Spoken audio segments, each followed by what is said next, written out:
자, 미국에서 주목받고 있는 산업을 분석해보면서 여기에서 우리가 투자의 힌트를 얻을 수는 없을지 이런 것들을 고민해보는 시간입니다. 신아메리칸 드림 시간이고요. 오늘 하나금융투자 해외 영업추진팀 김현수 부장과 함께하도록 하겠습니다. 어서 오세요. 네, 안녕하세요. 최근에 팀 이름이 바뀌셨죠? 그렇죠. 네. 그래서 어려운 이름이 됩니다. 그러니까 해외 영업추진팀 김현수 부장과 함께하겠습니다. 자, 오늘도 이 기업에 대한 이야기를 한번 듣긴 할 건데 일단 지난 밤사이 시장이 워낙 많이 빠지다 보니까 저는 그게 좀 궁금하더라고요. 어제까지만 하더라도 그래 연준이 인플레이션 잡는 걸 높이 평가하면서 올랐잖아. 근데 왜 오늘은 떨어진 거야? 도대체 어떻게 봐야 되는 걸까요, 시장에 대해서? 일단은 시장의 변동성은 당분간은 지속될 것으로 보여지고요. 뭐 어쨌든 간에 변동성이 생긴 오늘 이제 하락을 한 가장 큰 원인은 이제 연준에 대한 신뢰도 그리고 앞으로 어쨌든 간에 이제 뭐 리세션이 올 거다라는 건데 결국은 이제 뭐 시장에서 판단하기로는 연준이 어느 정도의 리액션을 취해서 일부 완화를 시킬 수는 있겠지만 이게 정말로 이 물가를 잡고 할 수 있는 근본적인 원인이 되지는 않는다는 겁니다. 근본적인 원인은 일단 전쟁이 좀 멈춰줘야 되는 거고. 그렇죠. 어쨌든 지금 뭐 고물가가 지속되는 가장 큰 이유 두 가지를 꼽자면은 역시 이제 유가 상승하고 그리고 이제 공급망 이슈라고 볼 수 있겠는데요. 이게 뭐 유가 상승이 지금 계속 지속이 되고 있는데 이게 조금 마무리되지 않는다면 사실은 물가를 잡는 건 거의 불가능하다고 보고요. 왜냐하면 또 미국 같은 경우에는 뭐 자동차도 그렇고 워낙에 이제 뭐 유가를 많이 쓰는 나라다 보니까 이게 뭐 국민들이 어쨌든 유가가 그렇게 많이 오르면 외출도 줄어들 거고 소비도 줄어들 수밖에 없는 이제 그런 상황이거든요. 그리고 공급망 이슈 같은 경우에도 이거를 뭐 연준이 한다고 이제 전 세계적인 공급망을 잡을 수 있어요. 이건 아니거든요. 연준이 한다고 반도체가 갑자기 생산되는 건 아니니까요. 그렇죠. 그러다 보니까 이제 그런 이슈들이 하나하나 풀려지지 않는다면은 당분간은 뭐 이제 뭐 연준이나 뭐 미국 정부에서 여러 가지 정책을 펼치겠지만 거기에 따라서 시장을 환호해서 분명히 반등을 할 수 있지만 또 가만히 생각해 보면 이게 근본적인 원인은 아니기 때문에 계속적으로 이런 상황이 조금 반복이 되지 않을까 그렇게 조금 힘든 시장인 것 같습니다. 네, 알겠습니다. 근본적인 원인이 해결되기 전까지는 시장 변동성은 계속 이어질 수 있다는 좀 보수적인 시각을 갖고 시장을 바라봐야 될 것 같고요. 투자도 그런 식으로 해야 될 것 같은데, 네, 이제 그럼에도 불구하고 사실 우리는 이런 시기를 좀 잘 이용해야 된다고 저는 생각을 하거든요. 이렇게 이런 시기에 정말 좋은 기업들도 밸류에이션이 많이 낮아져 있는 기업들이 있기 때문에 이런 기업 가운데 어떤 기업을 꼽아봐야 되는지를 지금 공부를 해놔야지 나중에 저는 좀 좋을 것 같은데 오늘은 좀 어떤 기업을 한번 볼까요? 예, 제가 사실은 뭐 작년 한 중순부터는 계속 이제 성장주보다는 이제 아무래도 조금 안정적인 기업들, 조금 뭐 안정적인 수익을 내고 가격 전가력 있고 이런 기업들 위주로 주로 말씀을 드렸는데 지금 정도의 시장이라면 다시금 조금 성장주 쪽에 관심을 가져봐도 좋지 않을까라는 생각이 좀 들어가지고요. 뭐 자료를 하나를 준비를 했는데 이게 이제 나스닥 시장에서 올해 하락률이 뭐 굉장히 큽니다. 나스닥 시장 자체가 뭐 작년 고점 대비 30% 가까이 빠진 상황인데 그 가운데서 이제 좀 수익률이 많이 빠진 종목들이 있는데요. 그 중에서 기업이 이제 적자를 절대 기록하지 않고 그리고 매년 순이익이 늘어나는 기업 중에서 하락률이 가장 큰 5개 종목이 저 종목이거든요. 순이익이 늘어나는 이죠? 그러니까 뭐 우리가 이제 넷플릭스의 하락도 지켜봤지만 사실은 넷플릭스의 하락 요인에 비해서는 이 주가의 하락 수준이 좀 과도하다라고 생각은 들잖아요. 그와 비슷한 종목들이 지금 보시는 뭐 인머드라든지 넷플릭스, 애쉬, 크록스 그리고 라이브 오브 뱅크시어 같은 종목들이 뭐 70% 이상 이게 이제 그저께 기준이니까 어제 기준이니까 오늘 장까지 하면은 조금 더 하락률이 더 빠졌을 거예요. 그 정도로 지금 굉장히 심각한 상황인데 근데 일단은 얘네들의 펀더멘탈 자체는 전혀 문제가 없단 말이죠. 그렇다면은 이게 고점 대비 거의 70% 80% 가까이 빠진 종목들을 지금 관심을 안 가질 이유가 없다. 얘네들이 사업이 앞으로 물론 이제 전망치가 좀 하향되고 성장이 둔화되는 거는 이해를 하는데 그렇다고 해서 이제 지금 나스닥 하락률이 30%보다 2배 이상 하락이 굉장히 많이 된 거잖아요. 이게 뭐 소위 말해서 뭐 코인 같은 것도 이렇게까지 안 빠지는데 이런 종목들이 이렇게 빠졌다면은 분명히 좀 관심을 가져봐야 할 것 같고 그래서 당분간은 좀 이런 종목들을 많이 소개를 드리려고 하는데요. 오늘은 그 중에서 이제 가장 하락률이 크고 사실은 우리나라 투자자들이 굉장히 관심 많은 종목이더라고요. 인모드라는 기업에 대해서 좀 말씀을 드려볼까 합니다. 인모드가 우리나라 분들도 관심이 많아요? 저는 사실 잘 몰랐거든요. 어떤 분들이 좀 관심 많이 갖고 그러니까 남성분들은 거의 모르시고요. 여성분들은 굉장히 관심이 많으시더라고요. 그냥 이름만 얘기해도 아 그거라고 할 정도로 굉장히 좀 관심이 많으신 그런 종목입니다. 도대체 뭘 하는 기업이길래 남자는 모르고 여성분들이 그렇게 많이 하실까요? 인모드는 이제 글로벌 에스테틱 의료기기를 이제 제조하는 피부 관리 기업입니다. 쪽이네요. 그렇죠. 2008년 1월 달에 이스라엘에서 설립이 된 기업이고요. 이 이 RF 에너지라는 거의 독점 기술을 이용해서 피하 지방이 깊숙이 침투해서 지방 조직을 리모델링할 수 있는 제품을 개발해서 상품화했고요. 2019년 8월 달에 나스닥에 상장을 했다라고 합니다. 이 미용 의료기기는 크게 이제 직접적인 수술이 이루어지는 이제 침습이라는 방법과 피부를 관통하지 않고 치료하는 이제 비침습적 방법으로 나눌 수가 있는데요. 침습은 효과가 굉장히 드라마틱하지만 이게 시술과 회복까지 좀 오랜 시간이 걸리기 때문에 네네. 점점 이제 비침습적 시술이 좀 선호가 되고 있는 상황인데요. 근데 이제 비침습적 시술에는 좀 한계가 존재한다라고 합니다. 그러다 보니까 이제 인모드는 최소 침습, 가장 이제 뭐 구멍을 하나 정도 뚫는다든지 네네. 거의 이제 외상이 없는 최소 침습 솔루션으로 효과를 극대화할 수 있는 독점적인 기술을 좀 보유를 하고 있다라고 하고요. 말이 좀 어렵거든요. 그러니까 네. 피하 지방에 깊숙이 침투해서 지방 조직을 리모델링하는 게 네. 우리가 흔히 생각하는 리프팅인가요?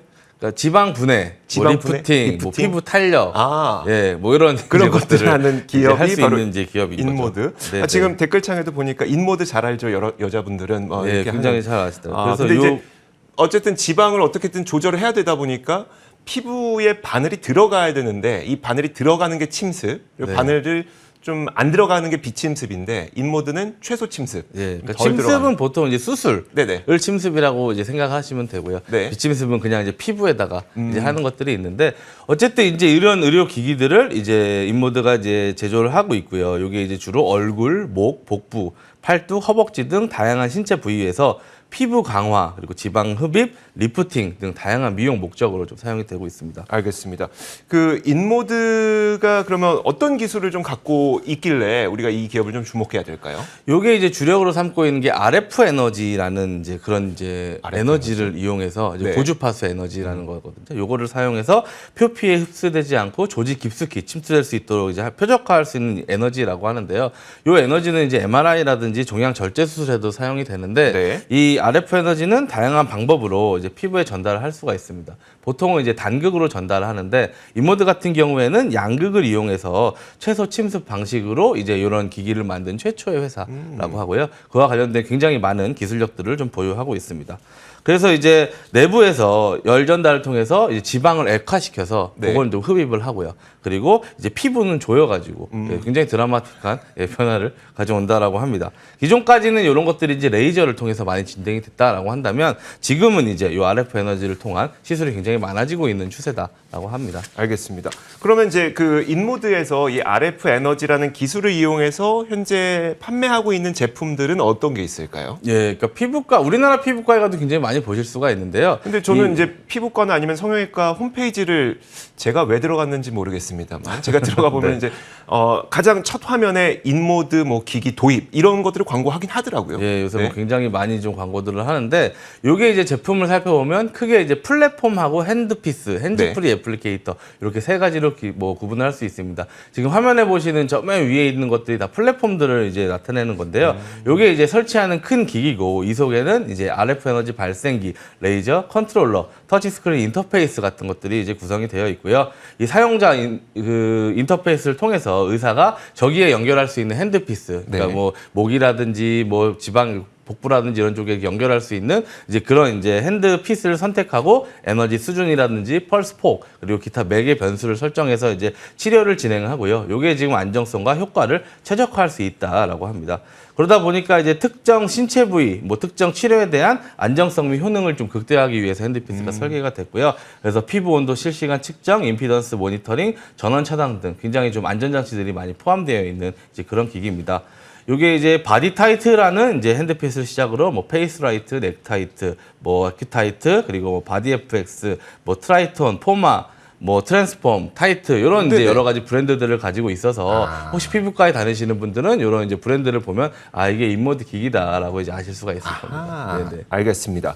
자, 그렇다면 이제 그럼 인모드가 전 세계에서 얼마나 높은, 그러니까 얼마나 좀 광범위한 입지를 차지하고 있는지, 그 마켓시어라든지 그런 게 궁금하거든요. 예, 인모드가 현재 한 77개국 정도의 네네. 이제 장비를 판매를 하고 있고요. 미국이나 캐나다, 유럽과 호주에는 이제 직접 제품을 판매하고 있고 나머지는 대리점들을 통해서 판매를 하고 있습니다. 우리나라도 굉장히 지금 많이 좀 보급화가 되고 있고 최근에 이제 중국이라든지 일본 쪽에서도 좀 보급화가 많이 되고 있는 상황이라고 합니다.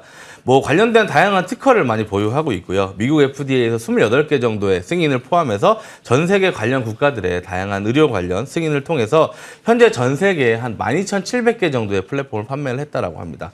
그러면 이제 플랫폼을 판매하게 되면 거기에 들어가는 소모품들을 네네. 판매를 해야 되기 때문에 뭐 지금까지는 플랫폼을 이제 보급을 시키면서 매출이 증가를 했다면 앞으로는 이 플랫폼을 바탕으로 이제 핸드피스 등 소모품들을 이제 팔면서 또 이제 성장할 수 있는 그런 계기가 되지 않을까라고 보여집니다.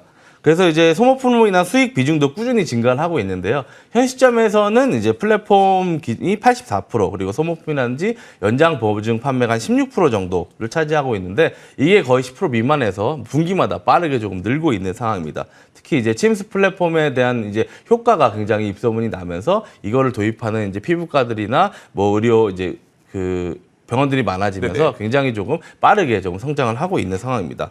알겠습니다. 그렇다면 분명히 우리가 이런 시장에서 주목해야 되는 성장 주는 이익이 늘어나고 있는 종목이어야 된다고 말씀을 하셨어요. 이 기업도 실적이 좀 좋아지고 있을까요? 마지막으로 이 얘기만 한번 들어보도록 하죠. 네, 실적은 굉장히 드라마틱합니다. 이게 2019년에 매출이 1억 5천만 달러, 2020년에는 2억 달러였고요. 2021년에는 3억 5천만 달러, 그리고 이제 올해는 이제 4억 달러 이상을 기록할 것으로 보여지고 있고요. 분기별 이제 YOY 기준으로는 뭐 기존까지 지금 화면에서도 이제 실적이 나오고 있는데 굉장히 좀 드라마틱한 성장을 지속하고 있다라고 보시면 될 것 같습니다.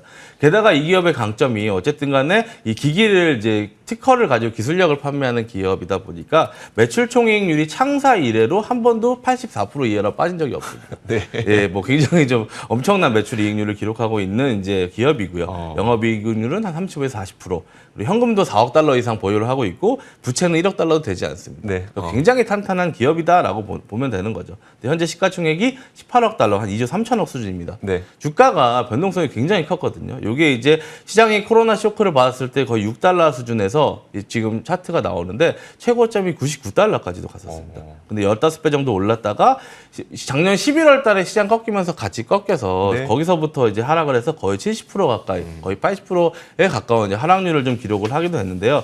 그 기간 동안 이제 작년 4분기 그리고 올해 1분기 그리고 올해 2분기 예상치까지도 전혀 이제 뭐 문제가 되는 것들이 없고 YOY 대비해서 고성장을 계속 이어가고 있는 상황입니다. 물론 이제 예전처럼 폭발적인 성장은 아니지만 성장을 지속하고 있는 상황인데도 불구하고 이렇게까지 주가가 빠지는 거는 조금 과도하다라고 판단을 할 수 있겠습니다. 뭐 여러 가지 이유들이 있는데 이것들이 충분한 그 이유가 되지를 못해요. 뭐 중국 락다운으로 인한 이제 문제라든지 아니면은 이제 뭐 공급망 이슈, 인플레이션, 뭐 여러 가지 이런 이유들을 뭐 대고 있는데 그렇다고 해도 이게 지금 매출에 그렇게까지 큰 영향을 주고 있지는 않기 때문에 지금 시점에서는 충분히 조금 주목해봐야 되지 않을까 그렇게 판단을 해도 될 것 같습니다. 알겠습니다. 요즘에 이익과 매출 늘어나는데 시장 환경에 따라서 그냥 주가가 좀 어이없이 떨어졌던 종목들 찾고 계신 분들 많을 텐데 그 가운데 한 종목으로 한번 공부해 보시면 좋을 것 같습니다. 자, 지금까지 신아메리칸 드림이었고요. 하나금융투자 해외 영업추진팀 김현수 부장과 함께했습니다. 고맙습니다. 감사합니다.